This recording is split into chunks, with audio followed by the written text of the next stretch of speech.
Welcome to the Surveil Briefing, where we'll sit down with the people behind Surveil to explore the topics shaping how enterprises manage their cloud, licensing and AI investments. Surveil is the intelligence layer helping organisations turn technology complexity into clarity, accountability and measurable business outcomes. I'm Sarah Hunter, and today we're talking about something that affects every enterprise running Microsoft, but that most are not yet treating with the seriousness it deserves: the next renewal cycle. With the introduction of E7, the sunsetting of traditional EA discount structures and the consumption-based AI billing on the horizon, this isn't a routine procurement exercise. It's the most consequential licensing decision most enterprises will face this decade, and the data you bring to that table will determine the outcome. To help us unpack what's changing and how to prepare, I'm joined by John Smith, VP of Strategic Alliances at Surveil.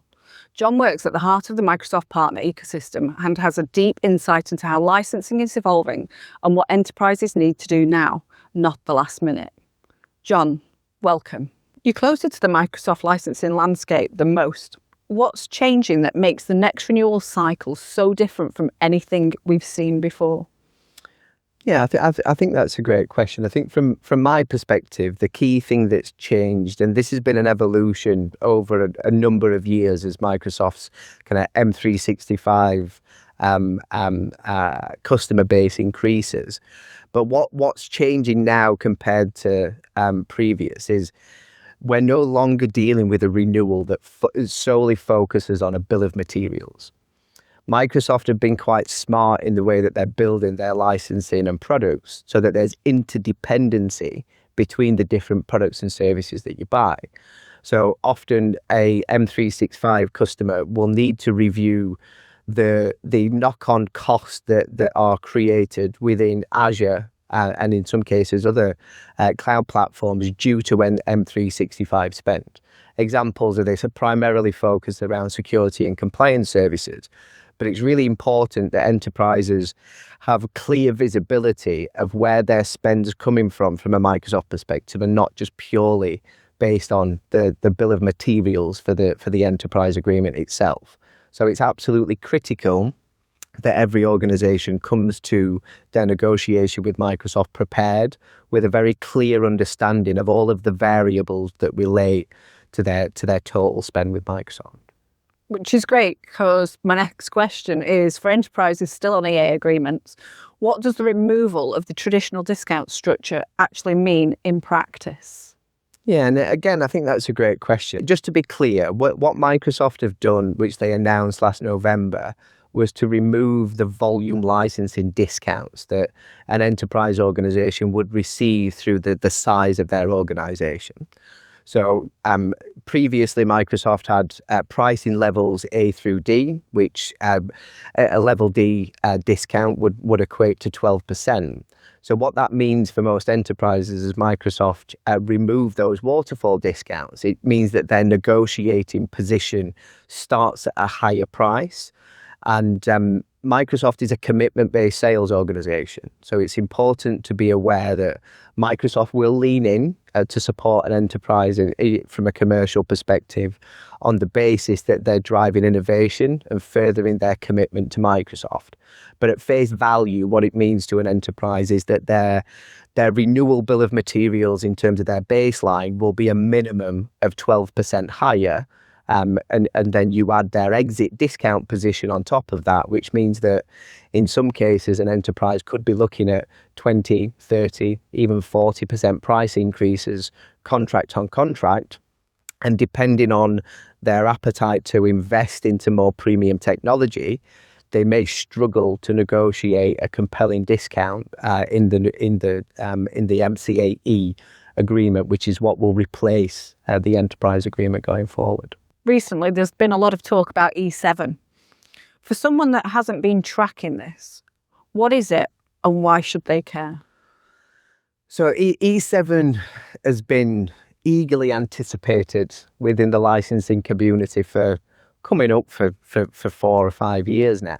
And what Microsoft have done is they've created their Frontier SKU, which is focused on bringing their best of breed productivity services and security and compliance services with AI at the forefront of that hero SKU.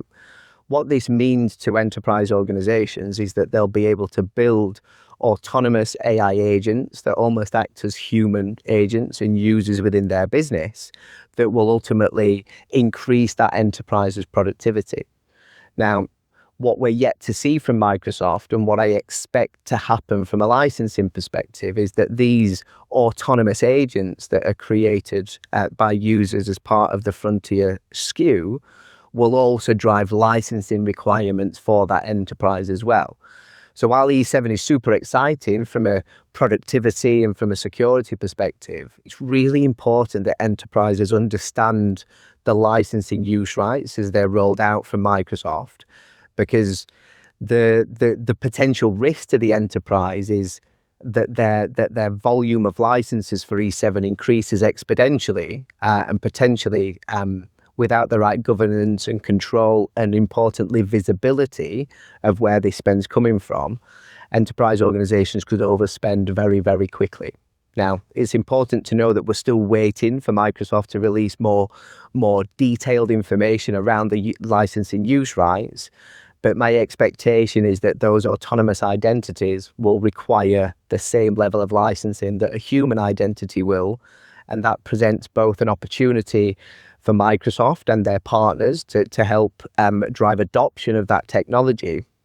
But it's really important that the enterprise has a clear strategy on how they're going to track, monitor, and ultimately optimize their spend in this new world. So it's all about contracts, and obviously the shift from EA to CSP and MCE. How do you see that changing? This is a concept I've studied a lot over the years. I mean, Microsoft have been clear with their partner community for almost 10 years now that MCA-E was coming and that they would over time retire the enterprise agreement. And there's lots of speculation around Microsoft's motivations on why they do this. But my opinion is that Microsoft want to take more control of the billing and overall relationship management for enterprise customers. It's important for Microsoft that they help those enterprises drive adoption of the technology that they're purchasing. And often the licensing solutions provider community that was there to kind of manage enterprise agreements on behalf of Microsoft didn't necessarily deliver in line with Microsoft's expectations around the driving of the consumption and or adoption of the technology. So what this means in reality for the enterprise is that Microsoft will pull the larger enterprises closer so that they can manage the overall relationship and drive success of that customer. But what it means to SMB and SMC customers that have previously used EA, it can mean that they may be pushed into CSP, which is a partner-led motion and an indirect licensing contract with Microsoft. When we couple the change in prices of the enterprise agreement with the price levels being removed, and then these SMC customers transaction against CSP, there's only so much margin available from the partner. There's no opportunity for that enterprise to negotiate better commercials with Microsoft in the CSP space, which can be a risk to the partner and to the end customer. So it's critical that partners in the CSP space have a compelling value proposition that allows their end customers to have clear visibility of their spend and optimize their cloud investments. And so that's why I believe that this evolution of the Microsoft channel means that Surveil is perfectly placed to support customers and partners in managing this transition and ultimately protecting their Microsoft investment. John, you spent a significant part of your career navigating Microsoft's ecosystem. What drew you to this space originally, and what keeps you engaged after all this time? That's a great question. I think the reason that I moved into licensing, which was far more long ago than I care to admit, but what drew me to licensing is the value that I provide to customers. because Microsoft licensing is quite complex and understanding how to navigate that complexity can be a challenge. I saw that as a fantastic opportunity for me to differentiate myself from my peers and deliver value to customers. And because Microsoft often represents around, I mean, depending on the business, it can represent 80% of the technology spend within that business. I felt that by having licensing and contract expertise, that would put me in the strongest position to build strategic relationships with customers and further my career. So with that, not saying we've been doing it a long time, but we've been doing it a long time. You've seen enterprises go through renewals that went badly. Those that resonate, those that were painful. Obviously, without naming names, but is there a situation that stays with you that made you think we have to change this? Yes, is the short answer. I mean, to answer your first question in terms of the experience of seeing, where a renewal can go badly, I think that often boils down to a handful of things. And I used to call it sleepwalking into renewals. So often the responsibility of managing a licensing renewal can be managed by procurement with a lot of reliance on an LSP partner. And if the procurement and licensing partner are not proactive in engaging to manage that renewal, end customers can sleepwalk into their renewals and not necessarily see the deal that they could have achieved if they'd have been well prepared.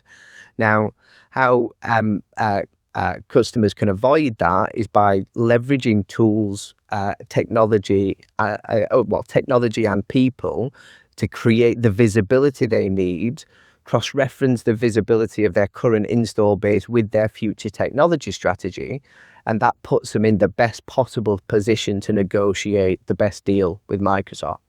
So the renewals that go badly are the ones where the end customer is unprepared. Lack of visibility. Absolutely. I mean, the way that the world is changing now, we've seen that Microsoft are reducing volume discounts that they provide to customers. We also see that Microsoft are looking to stamp out the discounting culture that they have across their organization, which means that enterprise organizations must optimize their spend based on usage. And you can't optimize what you can't see, right? So by leveraging a platform such as Surveil, it will give you visibility of every spend variable across your Microsoft's estate for you to be able to build a compelling renewal strategy and ultimately ensure that you negotiate the most optimal commercial and contractual solution for your business. Brilliant. As we know, licenses isn't exactly the most glamorous topic in the technical world. How do you explain what you do to people outside of this industry, and do they ever actually understand it? I often do attempt to explain what I do, or I did for a long time. In recent years, I've stopped attempting to explain to people what I do because it is a complex topic. But the way I describe what I do for a living is the organization I work for provides the visibility and clarity that allows an enterprise organization to build a compelling negotiation strategy and drive accountability of spend across their enterprise. So my role is to help an enterprise organization spend as little as possible on technology while providing the best experience to their end users and customers. So I see this is where Surveil's Contract Centre comes in. Can you explain what it does and why it changes the renewal conversations they'll be having? Absolutely. And firstly, our Contract Centre within Surveil for Microsoft 365 is a renewals management capability that allows an enterprise organization to review the various renewal scenarios available to them at renewal. So especially with the changes from Microsoft right now, they're looking at different contract vehicles in terms of which is the right one for their business going forward. they may be looking at M365, E3, E5, and later E7 renewals. And they also need to understand what the optimization opportunities are within their environment and what that means from a commercial perspective. So what Contract Center does is allows us to be able to create multiple renewal scenarios and forecasts based on different bill of materials, while then overlaying the recommendations from the Surveil platform to make it crystal clear to that enterprise where there's opportunity to save, and also what the transition to a new agreement would mean from a commercial perspective. So with that, for an IT or procurement leader, their renewals in the next 12 months, what should they be doing? This enterprise would benefit from leveraging the Surveil platform, which means that they can then get a true understanding of the usage adoption across their estate, down from every department to every end user. They can then leverage the platform to investigate opportunities for things like optimized user profiling, which means that because we often see that knowledge worker type licensing in E3 or E5 as an example is provided to a frontline worker.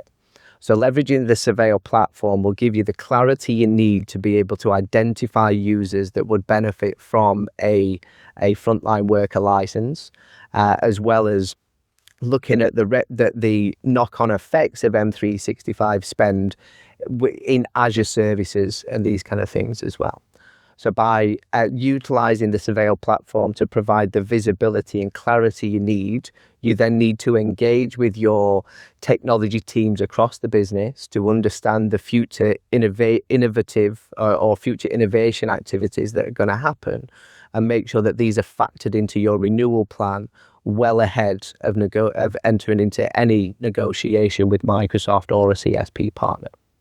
So looking at the broader trend, John, is this renewal cycle the new normal?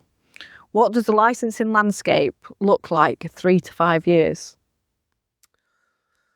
That's an interesting question. I think that the one thing that will not go away as we go forward is the interdependencies of that Microsoft licensing will drive in other services, whether that be Azure services from an AI perspective and or knock on cost from a security and compliance perspective. That will not change.